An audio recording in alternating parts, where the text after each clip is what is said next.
नमस्कार किसान भाइयों।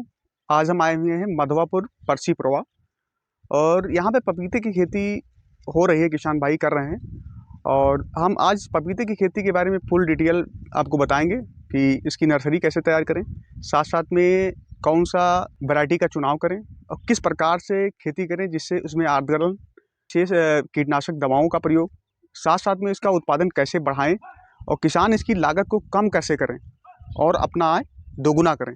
इस सारी जानकारियों को आज इस वीडियो में देंगे, तो वीडियो में बने रहिएगा। इंट्रोडक्शन लेते हैं, साथ साथ में आपको इस किसान भाइयों के माध्यम से ये बताना चाहेंगे कि पपीते की खेती करके किसान कैसे मालामाल हो सकता है। नमस्कार किसान भाई, क्या नाम है आपका? चंदेश्वर सिंह। चंदेश्वर सिंह। ये कौन सा गांव है? ये माधवापुर कोलियाहार। मधवापुर कोलियाहार।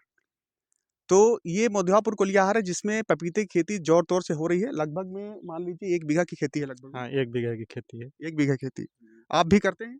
जी, करते हैं। पपीते की खेती ये भी करते हैं, लेकिन ये वैरायटी जो है मिक्स वैरायटी की बोल सकते हैं। इसमें पूसा नन्ना है, कोयम्बटूर 1 है, CO2 और CO3 करके वैरायटी मिक्स है एक में। आप देख सकते हैं जैसे ये पेड़ जो दिख रहा है इसमें पूसा नन्ना का है और इनमें काफ़ी पेड़ जो मिक्स लगे हुए हैं। कभी कोयम्बटूर 1 है, ये जो देख रहे हैं कोयम्बटूर 1 है।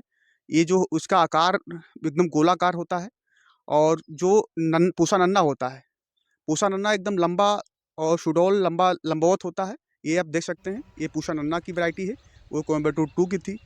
अब फिर सबसे नंबर फर्स्ट तरीका ये है कि इसकी खेती के लिए आप जो सेट तैयार करते हैं, ऊंचाई पे क्यों बोया जाता है? देख लीजिए आप, ऊंचाई पे बोया हुआ है सारा चीज़। ये क्यों लगाया जाता है? पपीते की सबसे खास बात होती है कि इसमें डंपिंग ऑफ, इसको हिंदी में बोलते हैं आर्द्र गलन। आर्द्र गलन ये सेट तैयार की जाती है और जिससे क्या है कि जब पपीते के अंदर दूरी देख लीजिए, लगभग में ये से 5 से 6 फीट की दूरी है। लेकिन इससे क्या होता है कि इसमें आर्द्रगलन नहीं आता है। फिर स्टार्टिंग में किसान भाई इसमें क्या डाले होंगे? ये केले की खेती था पिछले साल। इसमें केला था हाँ, पिछले साल। पिछले साल केला था। हाँ, इसमें खाद बहुत कम डाला गया है। हाँ, तो ये सक्सेसफुल हो गया हम लोग का। जिसे इसमें DAP यानी बहुत कम डाला गया है। अच्छा। जी। DAP का मान लीजिए पूर्णतः जैविक है। हाँ, जैविक है। ठीक है। इसमें जो स्प्रे करते हैं फंगस के लिए या कीटनाशक के लिए कौन सी दवा का स्प्रे करते हैं? फंगस वाली तो मान लीजिए हम लोग में स्टार करते हैं, कस्टोडिया करते हैं, CM 75 करते हैं, यही करते हैं। मतलब फंगस के लिए उन्होंने बताया CM स्टार, FM 75 वगैरह। और बाकी हम तो कह रहे हैं कि कार्बनडाजिम का प्रयोग कर सकते हैं, डायथम 45 का प्रयोग कर सकते हैं फंगस के लिए। इंट्राकाल आती है, उसका प्रयोग कर सकते हैं। हाँ, उसका भी होता हाँ, है। उसका भी प्रयोग कर सकते हैं। तो ये फंगस इसमें ज़्यादा अटैक आता है। जैसे फंगस में आर्द्रगलन डंपिंग ऑफ के लिए जो है, जो तना ये यहाँ से स्टेम सड़ जाता है ना? यहाँ पेड़ से जो छोटा पेड़ रहता है तब सड़ जाता है। तो इसके लिए ट्राइकोडर्मा। टाइकोडर्मा का मतलब स्टेप्टो प्लस से भी आता है और टाइकोडर्मा का भी प्रयोग कर सकते हैं, जिससे ये स्टेम होता है, ये स्टेम सड़ता नहीं है। फिर आपको ले चलते हैं खेत के अंदर और आपको दिखाते हैं किस प्रकार से पूरा पपीता लगा हुआ है। और ये हमें लगता है कि अगर पपीते की खेती किसान भाई करता है तो उसे 2 गुना लाभ हो सकता है अपने, क्योंकि इस समय इसका पपीता का रेट लगभग में क्या है किसान भाई बताइए? 20 कितने? रुपया किलो 20 है। रुपये किलो यहाँ से थोक जाता है। थोक जाता है। लेकिन आपको मार्केटिंग रेट बताते हैं जो फुटकर में बिकता है, लगभग 40 से 50 रुपये किलो बिकता है ना। जी। 40 से 50 रुपये किलो ये फुटकर रेट में जो पपीता जा रहा है। किसान भाई अगर यहाँ पे कौन कौन से किसान भाई जो हैं लगभग में किस प्रकार की खेती कर रहे हैं?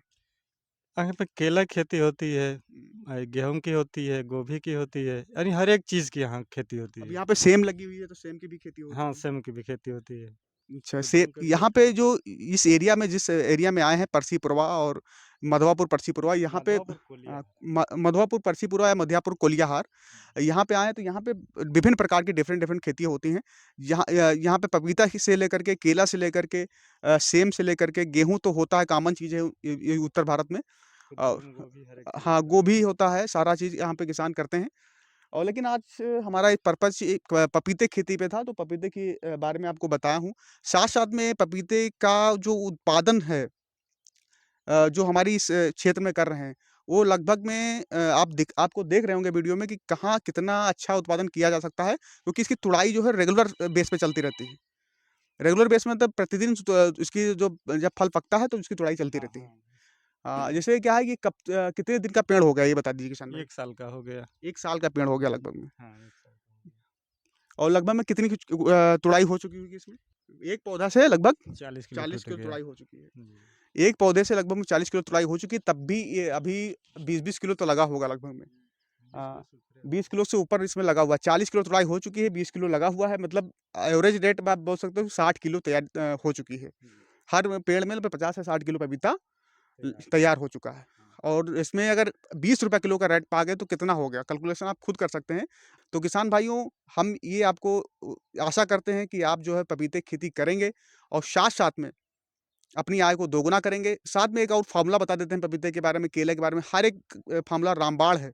ये फ़ॉर्मूला अगर यूज़ करते हैं तो नैनो यूरिया और जो नैनो डीएपी का प्रयोग नहीं करेंगे, बंद कर देंगे। हम किसान भाइयों से कहना चाहते हैं कि सबसे बेहतरीन तरीका है कि आप 1 एकड़ अगर पपीता लगाते हैं, 1 एकड़ अगर आप केला लगाते हैं, तो सबसे बेहतरीन तरीका है कि आप डाई का प्रयोग 3 किलो प्रति एकड़ के दर से एक पानी उसको घोल करके स्प्रे कर दें। जिससे क्या होगा कि आपका जो लागत होगी किसान की, जो आप फर्टिलाइज़र का यूज़ कर रहे हैं, आप जो पोषक वगैरह डाल रहे हैं, ये डालना नहीं पड़ेगा, आपका ग्रोथ अच्छा होगा। जैसे हम अभी नेक्स्ट वीडियो में मक्का में बताया था कि आप अगर इस डाई का प्रयोग लिक्विड फॉर्म में इसको घोल करके 10 टंकी में, 1 एकड़ में 10 टंकी से 12 टंकी पड़ती हैं, उसमें अगर यूज़ करते हैं, तो आप निश्चित रूप की लागत कम कर सकते हैं और अपनी आय दोगुना कर सकते हैं। पपीते में एक खास बात होती है कि फंगिसाइड का जो प्रयोग होता है, बहुत ज़्यादा होता है। इसके लिए आप ट्राइकोडर्मा का यूज़ कर सकते हैं, मैनकोजेब का यूज़ कर सकते हैं, साथ-साथ में कार्बनडाज़िम का यूज़ कर सकते हैं, इंट्राकॉल का यूज़ कर सकते हैं। मतलब किसान भाई किसी भी तरीके से हर एक कंपनी की दवा को लेकर के ट्राई कर सकता है। इससे फंगस एकदम चले जाएँगे। साथ-साथ में इंसेक्ट भी लगता है, इससे इसमें फल छेदक लग जाता है। फल छेदक के लिए इंसेक्टिसाइड का प्रयोग कर सकते हैं, जबकि यहाँ पे इतनी दवा पड़ चुकी है, अभी दवा ही पड़ी हुई है। हमको लग रहा है फंगिसाइड की दवा पड़ी हुई है और ये दवा अभी लग रही है, तो इस पे फंगिसाइड की इसलिए दवा डालते हैं, इसमें बहुत सारे रोग आ जाते हैं, इसमें पपीते में सड़ जाता है फंगस अटैक के कारण, तो ये सब बीमारियाँ नहीं आएँगी। साथ-साथ में अगर कोई भी जानकारी अधूरी रहती है, साथ-साथ में आपको नहीं पता है, तो कमेंट बॉक्स में कमेंट पिन करिएगा। और केला एक ऐसी फसल है जो नकदी फसल के रूप में काम आती है और ये नकदी फसल आदमी के पॉकेट को मजबूत करता है। तो किसान भाइयों, हम ये आशा करेंगे, साथ-साथ में ये भी कहेंगे कि अगर आप जो मैंने अभी फ़ॉर्मूला बताया है, इसका यूज़ अगर किसान भाई कर रहा है, लेकिन इसकी जो यूज़ करते समय इसकी मात्रा जो है, ज़्यादा नहीं करनी है। क्योंकि जितना बताया गया है, उतनी ही मात्रा ही करके आप डालेंगे, तो इसका फ़ायदा 100% होगा। किसान भाइयों, हम वीडियो को यहाँ पे एंड करते हैं और साथ-साथ में कहना चाहेंगे कि अगर अभी तक चैनल को सब्सक्राइब नहीं किया है, तो मेरे चैनल को अभी सब्सक्राइब कर लीजिए। तब तक के लिए फिर मिलते हैं नेक्स्ट वीडियो में। जय हिंद, जय भारत।